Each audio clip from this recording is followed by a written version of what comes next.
did the boys react to Lance Von Erich when they brought him in as a? They didn't like that. I mean, Lance Von Erich, he was a great guy, really, really big. I mean, I remember he had massive legs. He wasn't really the Von Erich's cousin, of course, Right. and a lot of the other guys resented that he came from nowhere, didn't know really anything, and he got this major push of being a Von Erich. So Right. it got heat, and it wasn't his fault. It wasn't his fault. How did you hear about Curry's death? Where were you at the time? Oh gosh, I was when I was in my house, and I just heard that he'd shot himself. And to start with, I was very upset. And the more I got to know about it, you know, I told you earlier in the tape that I had a story between Kerry and I to go back a year or so.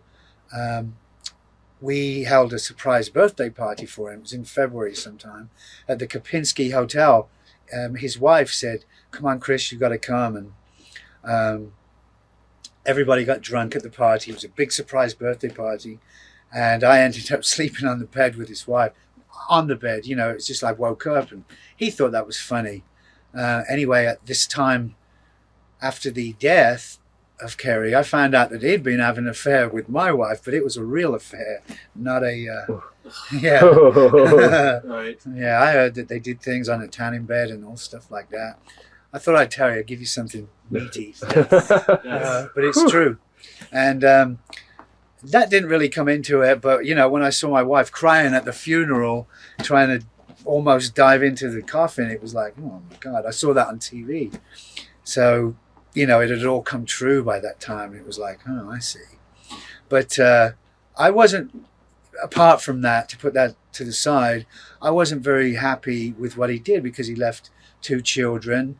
Yeah, he was in a little bit of trouble, but he could have taken his punishment for the trouble he was in, come back and told everybody, you know, hey, I'm Kerry Von Erich, and even I'm not above the law, and I've learnt my lesson. Don't make the same mistake I made. And he would have been a bigger baby face than ever. He didn't have to take the easy way out and, you know, shoot himself. And by the way, I believe that he shot himself in the chest so he wouldn't mess his face up. I mean, what kind of messed up thinking is that? Right. You know? Do you think his dad bailed him out, you know, a lot of times? Oh, yeah. All the boys got bailed out because they had money, basically. Yeah, they had money, and Fritz had a lot of power around town. He knew lots of people. You know, I'm sure that anybody that didn't have money or have Fritz behind them would have a long time ago been in jail or trouble. Were you surprised when you heard about Curry, or did you expect it? Or I mean, I didn't expect it, but I knew he was having problems with his family and his wife. I knew he was having a few legal problems, and I knew he had a drug problem, and of course he had his foot. You know, he had his foot amputated. And I was going to ask you about that. Like, I guess, you know, he got to pretty much kayfabe from all the boys. Right. He did it on a motorcycle, and I know he was too messed up. So he went riding when he was too messed up, and the big bike fell on his foot, and he had to have it amputated. I remember calling him in hospital, and it was all kind of sad by this time, you know, all the things that were happening. But then when he shot himself, to start with, I was totally destroyed and totally upset, and then I kind of got angry, the fact that he could do that to, especially his children, never mind his family, his wife, and his friends.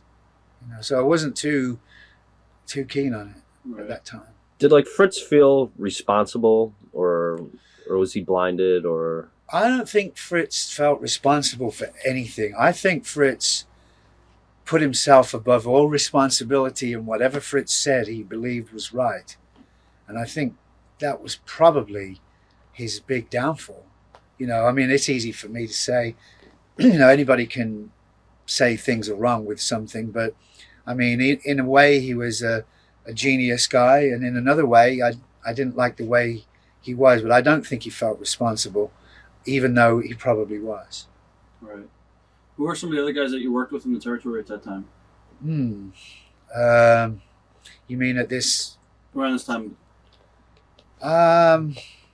Black Bart. You know, the territory had gone down. The Black Bart guys and kind of guys. Parsons. Parsons, yeah. Parsons a lot.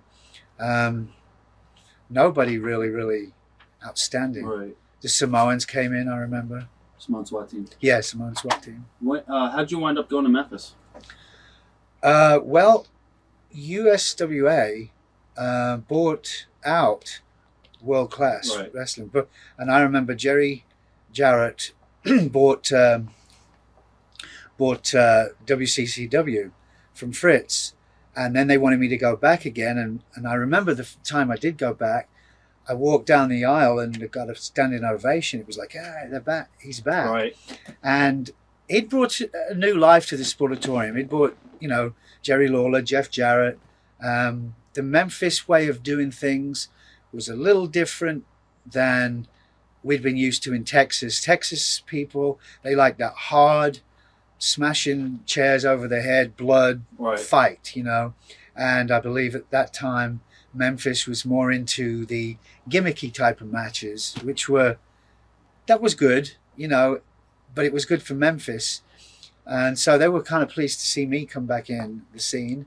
I talked with Jerry Jarrett and immediately hit it off with him, and actually got an office job as well as wrestling job with him. And that's how come that I go over and, to Memphis and back. What was Jerry Lawler like as a booker? Well, Jerry Lawler was never a booker in Texas. I'm saying Memphis. But Jerry's a very smart man. I mean, he is, he's like the king there in Memphis. But I always had a different point of view than he did, because he like I say, he liked the gimmicky matches, and we like to draw our angles out and make it like more realistic. But I believe he was very good. I mean, because it worked in Memphis. And just have to say this, I had a great angle with his son, Brian Christopher, and we had some awesome matches. I got a lot of respect. So I have respect for Jerry Lawler, and I have respect for his son. How'd you wind up getting Tony involved at the time? That was all due to Steve Austin. Jerry Jarrett allowed me to have an office job, and I said to him, look, would be a great idea if we could have a wrestling school, and we could advertise it on TV. Well, we did advertise it on TV, and it was awesome. It was like almost the first wrestling school. Right. And I had to hold a seminar when everybody came, because they wanted to be professional wrestlers. It was so new. The phone was going every 2 minutes, and it was like, wow, this is fantastic. I remember Jeannie, my ex-wife, telling me at the time, this was, you've made it. Anyway, I held a seminar. I had about 400 or 500 people there, and had to hire 5 or 6 salespeople by the ring at the Sportatorium just to take in the names and applications for the wrestling school. Unbelievable. And this went on for some time, and of course that's where Steve Williams came to light, who is now known as Stone Cold Steve Austin.